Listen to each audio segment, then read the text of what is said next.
네, 경기도 성남시 중원구 출신 통합진보당 김미희입니다.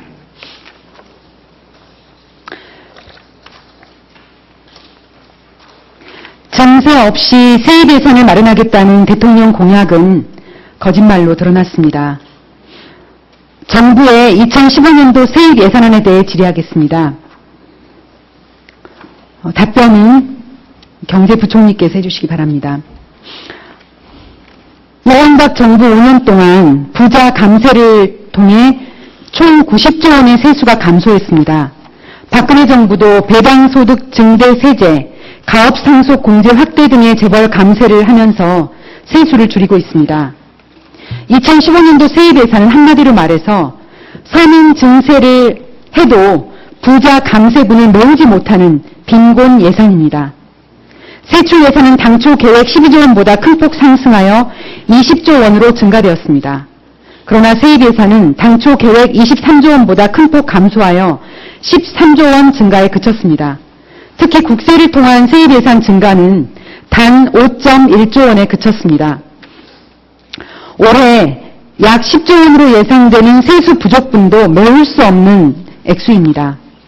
박근혜 정부는 공약 가계부에서 비과세 감면 정비, 지하 경제 양성화 등을 통해 증세 없이 2015년도 국세 11조 원을 마련할 수 있다고 했으나 담배세, 주민세 인상 등 서민 증세와 소득세 자연 상승분 등을 통해 5.1조 원을 마련한 것에 그쳤습니다. 반면 배당소득 증대세제라는 명분을 통해 소수의 주식 재벌들의 세금을 큰 폭으로 깎아주려고 합니다. 삼성 이건희 회장 한 명에게만 약 60억 원의 세금을 깎아주는 배당소득 분리과세는 대표적인 부자 감세 정책입니다. 상속세를 최대 1,000억 원까지 면제하려는 것도 부자 감세입니다. 정부는 이제라도 증세를 해야 한다고 솔직하게 국민들에게 알리고 동의를 구해야 합니다. 현재 우리나라의 재정 상황에서 증세는 선택이 아니라 방법의 문제입니다. 물론 증세는 지금 정부가 말하는 것처럼 서민 증세를 할 것이 아니라 최고 소득 계층에서 조금 더 부담하는 방식을 택해야 합니다. 통합진보당 김재현 의원이 올해 10월 달에 법인세법, 소득세법, 종합부동산세법 개정안을 발의했습니다. 그에 따르면 과표 1천억 원 초과분의 법인세율을 30%로 인상한다면 약 10조 원의 세수를 확보할 수 있습니다. 과표 3억 원 초과분 소득의 명목세율을 50%로 인상하면 약 3조 원의 세수를 확보할 수 있습니다. 종합부동산세를 노무현 정부 시절대로 정상화하면 약 2조 원의 세수를 확보할 수 있습니다. 이 세 가지 법 개정만으로도 15조 원의 세수 확보가 가능합니다. 이처럼 부자 증세를 통해서 복지 재원을 마련하는 것이 지속 가능한 성장을 이끌 수 있는 유일한 길입니다. 네, 저의 말씀을 드렸는데. 네. 의원님, 그런 지적도 있을 수는 있겠습니다만, 저는, 의원님 말씀하시는 게 대체로 동의를 할 수가 없습니다. 우선, 부자 감세 말씀하셨는데, 지난 정부, 또 이 정부 걸쳐서 한 번도 소득세율을 내린 적이 없습니다. 그렇기 때문에 부자 감세라는 말은 맞지 않는 표현이라는 말씀을 먼저 드리고요. 지금 여러 가지 지적을 해주셨는데, 소득세도 최고세율 50% 올리고, 종부세 또 하시고 등등 하셨는데, 세금은 세율을 올린다고 세수가 늘어나는 게 아닙니다. 그건 단순히 그렇게 되지 않습니다. 세율을 내려도 세금이 더 늘어나는 경우가 훨씬 더 많다는 하는 게 실정적인 결과입니다. 그것은 세율을 내리면서 경제를 활성화시키고 또 관련 경제활동을 또 활성화시키고 그렇게 해야 세금이 더 늘어나는 부분이 많기 때문입니다. 그리고 지금 현재 우리 경제 여건상 지금은 세금을 올리는 정세를 할 수 있는 단계가 아니다 이렇게 보고 있습니다. 지금 경제 회복세가 굉장히 미약한 상황인데 여기다가 지금 말씀하시는 소득세나 법인세나 무슨 이런 세를 올리게 되면은 결국은 경제활동에 참여를 끊게 됩니다. 최근에 일본의 예가 단적인 예입니다. 일본이 소비세를 올렸다가 지금 경제가 완전 꼰대박질을 치고 있습니다. 그래서 다시 추경을 하고 돈을 더 찍고 하는 이런 지금 악순환을 하고 있기 때문에 지금은 정세를 고려할 단계가 아니다. 그 말씀을 올리겠습니다. 네, 제가 본래는 부총리께 답변 시간을 안 주려고 했는데 드렸더니 역시나 예상하는 답변만 하시는군요. 제가 말씀드렸던 분들은 이렇게 지금 세금을 올리자고 말한 층은 정말 소득 최고 상위 계층입니다. 이분들은 이러한 세금을 내도 아무런 생활에 지장이 없는 분들이고 과표 1천억 원 초과분의 법인세를 낼 정도의 그러한 우수한 그러한 기업들, 또 과표의 3억 원 초과분의 소득을 가지는 분들, 이런 분들이 이 세금을 낸다고 해서 경제활동이 위축되는 것은 말이 안 됩니다. 네, 다음 두 번째 질문하겠습니다. 이 질문은 고용노동부 차관과 기획재정부 장관께서 차례로 답변해 주시기 바랍니다. 그림을 봐주십시오. 2009년 산업재해 사망자 수가 1916명에서 2013년에 1929명으로 줄지 않고 오히려 증가했습니다. 2013년 하루 평균 5명 넘게 산재로 사망하고 있습니다. 산재 중에 업무상 사고 사망자 수도 매년 1,100명 이상입니다. 다음 그림을 봐주십시오.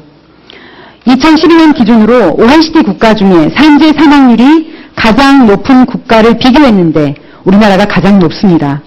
OECD 평균은 인구 10만 명당 2.6명인데 한국은 3배가 높은 7.3명입니다. 10년이 넘도록 한국은 OECD 산재 사망률 1위를 기록하고 있습니다. 다음 그림을 보십시오.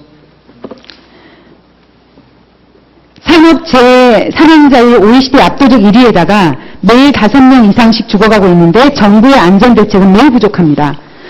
산업안전감독관 1인이 관리하는 인구를 비교해보니까 독일은 약 10,000명, 일본은 약 12,000명, 한국은 무려 45,000명입니다.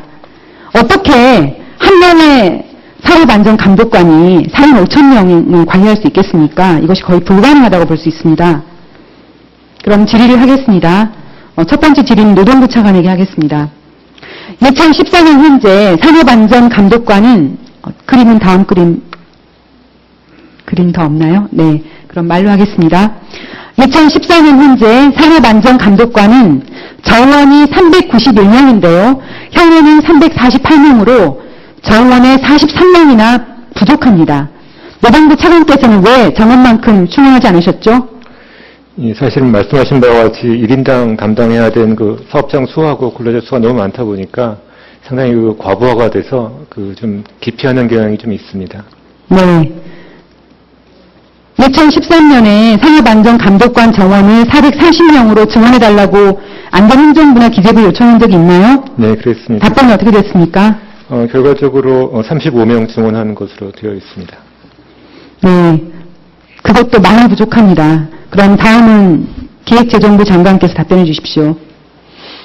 예, 그 산업안전감독관 1인당 과부하가 많이 걸린다는 점을 인정해서 35명 인정이 됐습니다만은 또 이 정부가 한정된 정을 가지고 또 정원 수가 여기뿐 아니라 많기 때문에 이렇게 하겠습니다만은 단계적으로 앞으로 확대해 나가도록 그렇게 하겠습니다. 지금 차관님, 조금 전에 35명 증원이라는 게 정원을 증원했다는 거죠? 네, 정원 증원입니다. 그럼 35명 합치면 426명이요? 네, 예, 그 정도 되는 것 같습니다. 앞으로 계속 그 정원 확충도 하면서 또 실제로 현원도 늘어나가는 그런 노력을 계속하도록 하겠습니다. 네, 지금 정원을 이렇게 조금씩 증원해서는 지금 현재 이렇게 부족한 것처럼 한 사람이 너무 많은 수를 관리하는 것 때문에 부족한 정원을 다 채우기가 어렵습니다. 그래서 기획재정부 장관께서는 세월호 이후에 안전예산을 대폭 증가하겠다고 약속을 하셨는데 매일 5명 이상씩 죽어가고 있는 이러한 노동 현장에 대해서 산업안전감독관을 대폭 늘리는 그러한 정책의 전환을 촉구합니다.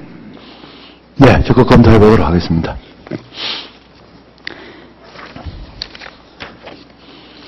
예, 다음은 학교 비정규직 처우 개선에 대한 질의를 하겠습니다. 이 답변은 고용노동부 차관과 교육부 장관께서 답변해 주시기 바랍니다. 학교 비정규직과 관련한 처우가 여전히 개선되지 않고 있습니다. 2013년 9월부터 시행한 기간제 및 단시간 근로자 보호 등에 관한 법률 개정 사항을 어기고 있을 뿐 아니라 고용노동부가 2013년 10월에 발표한 무계계약 근로자 관리 규정도 제대로 지키지 않고 있습니다. 학교 비정규직의 급식비 수당 문제, 흔히 이야기하는 점심 밥값을 말하는 것입니다. 이제 비정규직이 상징처럼 되고 있습니다. 같은 곳에서 일하는데 정규직은 지급받는 밥값을 학교 비정규직에게는 지급하지 않고 있는 것입니다. 이 문제는 국감에서 여러 차례 지적되었는데요. 고용노동부 차관께서 보실 때 이것은 차별적 처우가 맞지요? 아마 아마 교육청이 지금 재정 상황이 상당히 안 좋기 때문에 아마 불가피한 측면도 있는 것으로 알고 있습니다. 네, 이 차별적 처우를 시정하기 위해서 그럼 교육부와 기획재정부에 동시에 고용노동부 장관께서는 반드시 시정 조치를 하도록 그렇게 촉구를 하셔야 됩니다. 하시겠습니까? 네, 아무튼 2011년부터 이제 교육부가 학교 회계 직원들의 처우 개선을 위해서 계속 노력을 하고 있고요. 많은 부분이 무기계약으로 전환이 됐고 또 장기 근무 가산금이라든지 금전적인 보상도 좀 높여가고 있는 상황입니다. 앞으로 계속 살펴보도록 하겠습니다.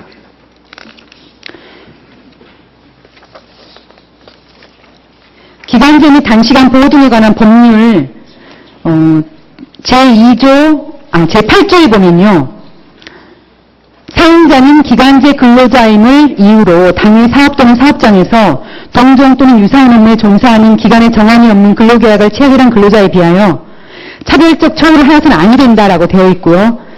또 차별적 처우라 함은 제2조 정의에서 3호에 보면요. 나의 정기 상여금, 명절 상여금 등 정기적으로 지급되는 상여금, 또 라에는 그 밖의 근로조건 및 복리 후생금에 관한 사항이라고 명시되어 있습니다. 그런데 왜 정부 소관 부처에서 이러한 법에 2013년에 명백히 개정된 이 법을 지키지 않는지 다시 한번 문제를 느낍니다. 학교 비정규직은 상여금이 20만 원으로 책정되어 있습니다. 어떤 기준에 따른 것입니까? 이것은 교육부 장관께서 말씀해 주십시오. 네, 교육부에서는 지금 그동안 방치되어 있던 그리고 또 양산되어 온 비정규직 여러 종사하는 분들에 대한 1차적으로는 무계약직으으로 전환하는 것을 추진하고 있는데 그래도 아직 사각지대로 남아있는 부분에 대한 것도 지금 검토를 하기 위해서 부내에 특별히 담당하는 부서를 지금 만들려고 합니다. 그리고 지금 말씀하신 여러 가지 수당이나 또 13만 원씩 하는 그 식대 문제 이런 것도 일괄해서 전반적인 것을 검토하려고 준비 중에 있습니다. 네, 차별 금지를 위한 법률도 있고 고용노동부가 표준안에서 상여금 최저 기준으로 복지 포인트 연 30만 원, 상여금은 80에서 100만 원을 제시하고 있습니다. 알고 계시죠? 네.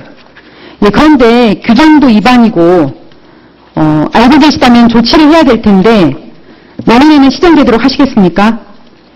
지금 교육주장이 심히 어려운 가운데 있기 때문에 제가 이 자리에서 단안을 하기보다는 지금 교육부에서 준비하고 있는 종합대책에 따르는 보고를 나중에 존경하는 김 의원님께 저희들이 보내드리면서 이 점에 대해서는 계속적으로 관심과 대책을 개선해 나가겠습니다. 장기 근무 가산금이라는 것이 있습니다. 호범제 대신에 일종의 근속수당 개념으로 주는 것인데요. 현재는 근속 10년까지만 반영되고 있고요. 내년에는 근속 13년까지 반영된다고 하는데 이러한 예산은 전국의 학교 비정규직 13만 명에게 상관없이 근속수당을 제공해도 추가적으로 74억까지 들지 않습니다. 즉각적으로 시정해야 한다고 보는데 어떻게 생각하십니까? 네, 그 부분에 대해서도 적극적으로 검토해서 지금 말씀 주신 것을 존중하겠습니다.